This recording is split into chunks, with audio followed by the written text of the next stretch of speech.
जनाब हमारी गुफ्तगू सिलसिला जारी है मोहम्मद ज़ुबैर साहब से। ज़ुबैर साहब, एक और बात हमने देखी कि इमरान खान ने इस जलसे के बाद और गिरफ्तारियों के बाद ये कहा कि जी अब मैं किसी से बात नहीं करूँगा, इस्टेब्लिशमेंट से भी बात नहीं होगी। क्या समझते हैं कि ये चीज़ें किस तरफ जा रही हैं? जब सियासत में बातचीत ही ना हो रही हो तो फिर किस तरह से मामला जो हैं सुलझेंगे? जनाब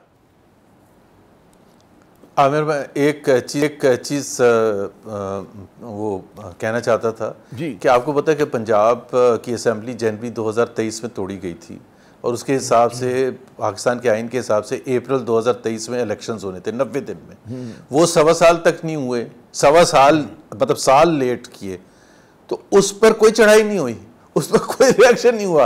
एक जलसा जो हो रहा है जो 7 बजे खत्म होना था और वो नहीं हुआ, उस पर आपने रिएक्शन देख लिया क्या? मतलब पाकिस्तान की तरजीहात देख लें कि आइन की खुल्लम खुल्ला खिलाफवर्जी हो, इलेक्टोरल पॉलिटिक्स के हवाले से, लोगों के मैंडेट के हवाले से, उधर कोई मसला नहीं है, लेकिन मसला ये है कि जी आपने चंद मिनट क्यों लेट किए, इसलिए धावा भूला गया। एनीवेज, जो इमरान खान ने कहा एस्टेब्लिशमेंट से बात ना करने का, उनका अपना इंटरनल तजर्बा है। जो हमारी अंडरस्टैंडिंग है, जो मेरी अंडरस्टैंडिंग है कि जो पिछला जलसा मनसूख किया गया था अगस्त की शायद 22 को होना था क्या, वो एस्टेब्लिशमेंट और इमरान खान की मर्जी से हुआ था और इमरान खान को कहा गया था शायद हालात की वजह से या जिस वजह से भी, एंड इमरान खान एग्रीड और वो उसके ऊपर फ्लैग भी आया PTI के ऊपर उसके सपोर्टर्स की तरफ से कि जी ये हर दफ़ा लास्ट मिनट पे आके आप क्यों कैंसिल करते हैं। And that was apparently as a result of a discussion, जो कि एक लिहाज से पॉजिटिव चीज़ थी। लोग जो भी कहें कि जी एस्टेब्लिशमेंट का कोई रोल नहीं है, बट रोल तो नहीं है, इसमें तो कोई तो राय नहीं है हमारे आइन के मुताबिक, बट रियलिटी ये है कि इस हुकूमत का कोई रोल नहीं है, जो रूलिंग पार्टी है उसका कोई रोल नहीं है, पार्लियामेंट का कोई रोल नहीं है। सो अगर आपने बात को आगे बढ़ाना है तो आप किससे बात करेंगे? आप एस्टेब्लिशमेंट से ही करेंगे। सो इमरान खान ने अगर ये डिसअपॉइंटमेंट में आके कहा है कि जी वो ख़त्म कर रहे हैं, अब होप के establishment goes back to him और कुछ एक्सप्लेन करें, कुछ ऐसे इक़दामात उठाएं जिससे उनको कंफर्ट मिले और ये बातचीत का सिलसिला दोबारा शुरू हो। क्योंकि अगर वो बातचीत नहीं होगी तो ये तो स्टेलमेंट रहेगा, पोलराइज सिचुएशन रहेगी। और ये पाकिस्तान के लिए PTI या PMLN की बात नहीं, पाकिस्तान के लिए मेरा ख्याल है ये बहुत ही डेडली एक चीज़ खतरनाक सूरत हाल है। एक इतनी बड़ी। अच्छा, अभी कहने वाले कहते हैं जी PTI की सियासत बंद गली में है, हुकूमत की सियासत बंद गली में। आपने सही लफ्ज़ इस्तेमाल किया कि स्टेलमेट है, हर चीज़ फंसी हुई है। अब इस स्टेलमेट को तोड़ने के लिए पहलकारी ज़ाहिर है कि जिसके पास इख्तियार और इक़्तिदार है वही करेगा, उसके बगैर तो हो नहीं सकता। तो आप भी इमरान खान साहब की तरह कह रहे हैं कि इस्टेब्लिशमेंट को जो है कुछ मतलब है पहलकारी करनी चाहिए, उससे इनिशिएटिव लेना चाहिए। जी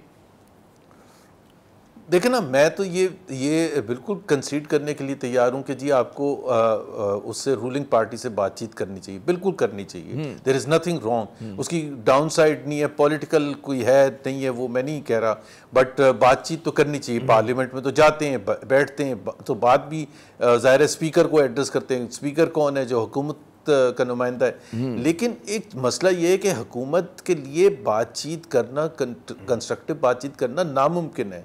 क्योंकि मसला ये है कि हुकूमत और अपोजिशन PTI के दरमियान बातचीत का मतलब ये है कि जाहिर सी बात है PTI का मौक़िफ़ ये है कि ये असेंबली जो है ये मैंडेट लेके नहीं आई है, ये फॉर्म 45 के बेसिस पर नहीं है, 47 के बेसिस है। क्या हुकूमत इस चीज़ को कंसीड करेगी? क्या हुकूमत कोई ऐसा इकदाम उठाने के लिए तैयार होगी जिससे PTI सेटिस्फाई हो कि जी ठीक है ट्राइब्यूनल्स इस किस्म के लगाएं और उनको तेज़ी से चलाया जाए, ताकि जो इलेक्टोरल जो भी कंसर्न्स हैं, इरेगुलरिटीज़ हैं PTI की नज़र में, उसको एड्रेस किया जाए। अब जिस मुल्क में, मैं ये कहता हूँ जिस मुल्क में 7 महीने के बाद कैपिटल इस्लामाबाद के 3 हलकों का मसला सॉल्व ना हो। मसला क्या है? फॉर्म 45 का टोटल जो है फॉर्म 47 से मैच नहीं करता।